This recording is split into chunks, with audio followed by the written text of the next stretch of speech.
Assalamualaikum warahmatullahi wabarakatuh. Selamat pagi anak-anakku yang soleh dan solehah. Selamat berjumpa kembali di pembelajaran kita kali ini. Di tema 1, subtema 1, pembelajaran 5. Baiklah, untuk mengawali pembelajaran kita kali ini, marilah kita berdoa dengan diawali bacaan basmalah. Bismillahirrohmanirrohim. Ayo, siapa yang masih ingat? Kemarin kita belajar tentang apa ya? Oh iya, betul sekali. Kemarin kita telah belajar tentang kondisi geografis pulau-pulau besar yang ada di Indonesia, serta telah belajar mengenai pentingnya hidup gotong royong dalam kehidupan bermasyarakat. Oke, sekarang kita lanjut ke pembelajaran 5 ya, dengan tujuan pembelajaran sebagai berikut. 1. Dengan mengamati gambar, siswa dapat merangkai sebuah cerita dengan percaya diri. 2. Dengan mengamati gambar, siswa dapat mengetahui ciri-ciri hewan vertebrata dan avertebrata. 3. Dengan membaca, siswa dapat menentukan ide pokok dari masing-masing paragraf dengan tanggung jawab. Itulah tujuan pembelajaran yang akan kita kuasai pada kesempatan kali ini.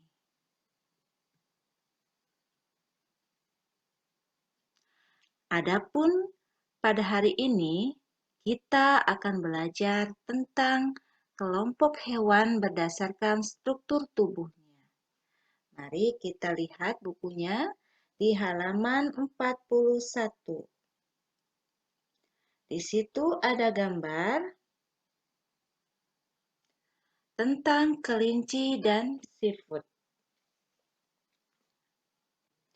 Hewan dapat dibagi menjadi dua kelompok besar, yaitu vertebrata dan invertebrata atau avertebrata ya. Pengelompokan tersebut dilakukan berdasarkan ada atau tidaknya tulang belakang di dalam tubuhnya. Hewan vertebrata memiliki tulang belakang di tubuhnya. Contohnya kelinci, kucing, paus, ayam, ular, ikan mas, dan katak. Sementara itu, hewan invertebrata atau avertebrata tidak memiliki tulang belakang di dalam tubuhnya. Contohnya siput, semut, cacing, dan kupu-kupu. Umumnya, hewan avertebrata memiliki alat gerak yang serupa dengan hewan vertebrata. Ada yang bergerak dengan otot perutnya, misalnya cacing. Ada yang bergerak dengan sayap, misalnya kupu-kupu dan lebah. Ada juga yang bergerak dengan kaki, misalnya semut dan belalang. Sekarang, mari kita perhatikan di halaman 42. Di situ ada gambar kelinci dan siput. Nah, kira-kira karakteristik apa sajakah yang dimiliki oleh kedua binatang tersebut? Yang pertama, kita lihat ya karakteristik dari kelinci. Adapun karakteristik kelinci, dia memiliki tulang belakang, memiliki dua pasang alat gerak berupa kaki, mempunyai ekor, sistem pencernaannya memanjang dari mulut hingga anus.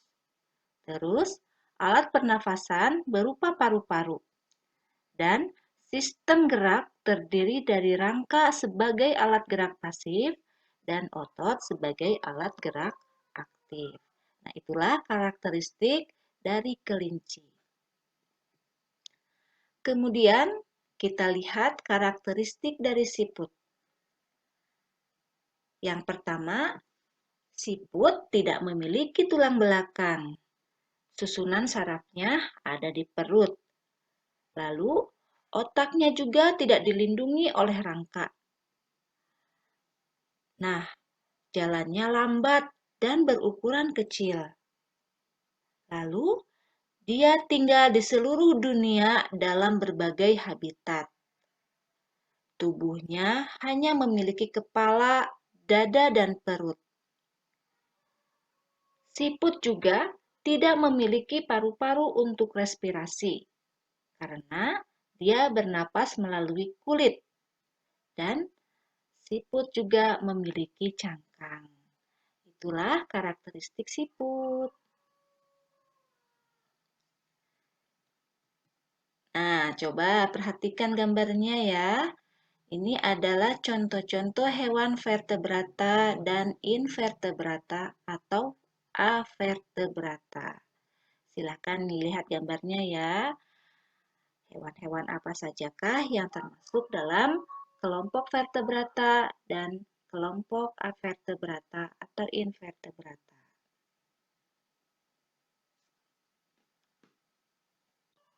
Anak-anakku, setelah kalian mempelajari tentang hewan vertebrata dan hewan avertebrata, di halaman 44, di situ ada bacaan yang berjudul "Siput bukanlah hewan yang lemah". Silakan nanti dibaca ya, dan tentukan ide pokoknya secara lisan bersama kedua orang tuamu. Nah, setelah kalian menentukan ide pokok kalimat yang tertera pada bacaan tersebut, sekarang kita akan mencoba menuangkan isi bacaan tersebut ke dalam sebuah gambar cerita. Nah, perlu kalian ketahui bahwa pada pembelajaran sebelumnya kita telah mempelajari ragam gambar cerita atau gambar ilustrasi. Dalam membuat gambar cerita, kita harus mengetahui corak gambar cerita atau ilustrasi. Corak gambar cerita itu ada sebagai berikut. Yang pertama, gambar realis. Realis merupakan gambar yang dibuat seperti keadaan aslinya, baik bentuk, ukuran, dan tata letaknya. Ini contohnya, ya. Ini contoh gambar realis. Yang kedua, gambar karikatur. Gambar karikatur merupakan gambar yang melebih-lebihkan atau mengubah dari objek aslinya, lucu dan mengandung sindiran atau kritikan. Nah, ini contoh gambar karikatur. Yang ketiga, kartun. Kartun merupakan gambar yang berfungsi untuk menghibur dan berisikan humor. Gambar kartun dapat berupa tokoh binatang atau manusia. Yang selanjutnya adalah dekoratif. Ini contohnya gambar dekoratif.